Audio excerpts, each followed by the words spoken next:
السلام عليكم ورحمة الله وبركاته. الحمد لله والصلاة والسلام على رسول الله وعلى آله وصحبه أجمعين ومن تبعهم بإحسان إلى يوم الدين وبعد. সম্মানিত ভিউয়ার্স, দর্শক শ্রোতা বন্ধু, আমরা আজকে ফুলসিরাত সিরিজ পার্টের 3 নম্বর পার্টে আজকে আলোচনা করব। জাহান্নাম থেকে বা ফুলসিরাত থেকে যারা জাহান্নামে পড়ে যাবে,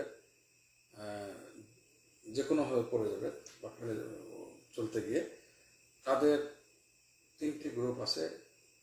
হাদিসের বিশুদ্ধ হাদিসে বলা হচ্ছে, এই প্রথম গ্রুপটা নিয়ে আলোচনা করবো। প্রথম গ্রুপ যারা জাহান্নামে পড়ে যাবে তারা কারা? হাদিসের শব্দ অনুসারে তাদেরকে বলা হয় মুকারদাস। মুকারদাস হাদিসের শব্দ, এটা আমরা আসছি ব্যাখ্যায়। মুকারদাস হলো ওই ব্যক্তি যে ব্যক্তির হাত পা বাঁধা থাকবে এবং হাত পা বেঁধে তারা বাধাবস্থায় তারা পড়ে যাবে জাহান্নামে। হাত পা বাধাবস্থায় জাহান্নামে পড়ে যাবে, সম্পূর্ণ বন্দী হয়ে থাকবে। এভাবে বন্দীদেরকে যেভাবে হাত পা বেঁধে করা হয় অপরাধীকে, বড় অপরাধীকে, সেভাবে জাহান্নামে তাদের ক্ষেত্রে পড়ে যাবে চলতে গিয়ে। আবু সাঈদ খুদরী রাদিয়াল্লাহু তাআলা হাদিস, এটা বিশুদ্ধ হাদিস। শেখ আলবানী হাদিসটাকে জিলালুল জান্নাহ কিতাবে সহিহ বলে, অর্থাৎ ইসনাদুল জাইয়্যিদ, গ্রহণযোগ্য বলেছেন, ভালো সনদ বলেছেন, গ্রহণযোগ্য, এবং ইমাম মুসলিমের সত্য বলেছেন। তো এই হাদিসটা কি আসছে শুনুন তাহলে। হাদিসটা আসছে যে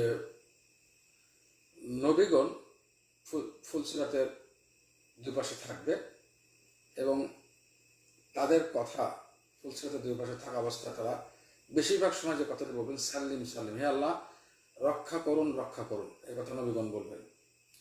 এবং মহানবী সাল্লাল্লাহু আলাইহি ওয়াসাল্লাম তিনি প্রথম, এবং তিনি এবং তার উম্মত প্রথম ফুলসিরাতের উপরে পার হবেন। একটা গ্রুপ রাসূলুল্লাহ সাল্লাল্লাহু আলাইহি ওয়াসাল্লামের সঙ্গে বলেন, আমি এবং আমার উম্মত প্রথম ফুলসিরাত পার দিবে। এবং তিনি আলো বলেন যে প্রথম যারা নাকি ফুলসিরাত পাড়ি দিবে তাদের গতিবেগ সম্পর্কে বলেন যে তারা একেবারেই বিদ্যুৎ গতিতে পার হবেন, প্রথম গ্রুপ যারা ফুলসিরাত পাড়ি হবে। দ্বিতীয় গ্রুপ বাতাসের বেগে পার হবে। তৃতীয় গ্রুপ দ্রুতগামী তেজি ঘোড়ার গতিতে পার হবেন। চতুর্থ গ্রুপ এরপর বলছেন যে তারা যানবাহনে চলে যেভাবে পার হয় সেটা যানবাহনের মধ্যে পার হবেন। এরপরে বলছেন যে অতঃপর কিছু মানুষ থাকবে যারা নাকি মুক্তি পাবে এবং তারা কি থাকবে, নিরাপদ থাকবে, সমস্ত বিপদাবাদ থেকে নিরাপদ থাকবে, একেবারেই বিপদাবাদ মুক্ত থাকবেন, তাদেরকে কোনো ধরনের কষ্ট কি করবে না, স্পর্শ করবে না।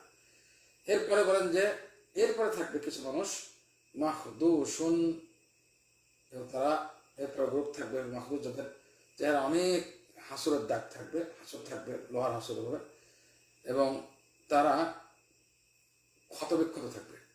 এরপরে ব্যক্তি সম্বন্ধে বলেন যে মুকারদাসুন ফিন্নার লা হাওলা ওয়ালা কুওয়াতা ইল্লা বিল্লাহ। তাহলে এটাকে বলা যেতে পারে যে মাহদুসুন, চেহারা ক্ষতবিক্ষত থাকবে এবং হাসুরের দাগ থাকবে, ক্ষতবিক্ষত থাকবে, এবং তারা কি থাকবে, মুকারদাস এই শব্দ অর্থ হলো হাত পা বাঁধা অবস্থায়। হাত পা বাঁধা অবস্থায় একটা কিছু লোক থাকবে হাত পা বাঁধা বন্দি অবস্থা, অপরাধের যে ভয় থাকে অপরাধীদের মতো থাকবে এবং জাহান্নামে নিক্ষেপ করা হয়ে থাকে। লা হাওলা ওয়ালা কুওয়াতা ইল্লা বিল্লাহ, আল্লাহ আমাদের রক্ষা করুন এই সমস্ত বিপদ থেকে। জাহান্নামের কঠিন অবস্থা, ফুলসিরাত পারের অবস্থা, এগুলো শুনলে মাথা, অন্তর সব কিছুই কারণ কিছুক্ষণের জন্য দুনিয়া থেকে বেড়ে যাবে এই অবস্থা। আল্লাহ আমাদের রক্ষা করুন। সবচেয়ে কঠিন মুহূর্ত একজন মুমিনের মানুষের জীবনে যেটা হবে কিয়ামতের মাঠে, ওই মুহূর্তটা সবচেয়ে কঠিন, জন্মের পর থেকে নিয়ে একেবারে শেষ পর্যন্ত সবচেয়ে কঠিন মুহূর্ত এটা হবে। তো প্রথম গ্রুপ হলো একটা গ্রুপ থাকবে যাদের নাকি মুকারদাস, যেটা বললাম যে হাত পা বাঁধা অবস্থা জাহান্নামে পড়ে যাবে, তাদের নিক্ষেপ ফুলসিরাতের উপর থেকে তারা পড়ে যাবে। এখানে কিছু প্রশ্ন এসে গেছে, মনে হয় আফরুদুর রহমান আলাইকুম সালাম তো একাত প্রশ্ন করতে পারা হজমান। এরপর আসছে নৌশাদ আব্দুর রহমান, ওয়ালাইকুম সালাম আহমতুল্লাহ। তিনি নৌশাদ রহমান প্রশ্ন হলো, আমার নাম এ রহমান, এটা দেওয়া যাবে না বলেছিলেন। হ্যাঁ, ঠিকই আছে।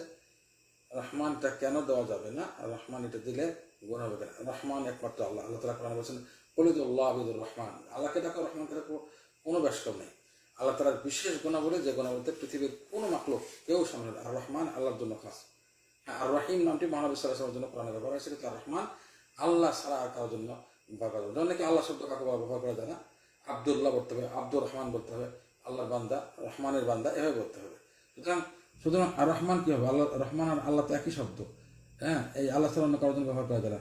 তাহলে আমরা কি এখন বলতে পারবো, যেমন নুসরাত আব্দুর রহমান বলেছিলাম এর জন্য উচ্চারণ করতে গিয়ে, নুসরাত আল্লাহ আমি বলতে পারবো? নুসরাতকে আল্লাহ এরকম বলা যাবে? এটা শিরক হবে, এটা শিরকি নাম হয়ে যাবে, রহজবুল্লাহ। আমাদের রক্ষা করেছিল নুসরাত আব্দুর রহমান, রহমানের বান্দা। তো রহমানের বান্দা আর রহমান তো এক হতে পারে না, রহমান তো আল্লাহ। যেমন আব্দুল্লাহ মানে আল্লাহর বান্দা, তা আল্লাহর বান্দা আল্লাহকে এক হতে পারে? মানুষকে আল্লাহ হতে পারে? এখন যদি আব শব্দ বাদ দিয়ে আব্দুল্লাহ আল্লাহর বান্দা না বলে শুধু আল্লাহ বলি কাউকে, এটা যেমন শিরক হবে। আব্দুর রহমান রহমানের বান্দা, তো রহমানের বান্দা না বলে যদি শুধু রহমান বলে, যে এইভাবে শিরকি না হবে। তো অনিচ্ছায় কেউ বললে অবশ্যই তওবা করা, ইস্তেগফার করা উচিত, সেটা শিরক পড়ে যাবে না।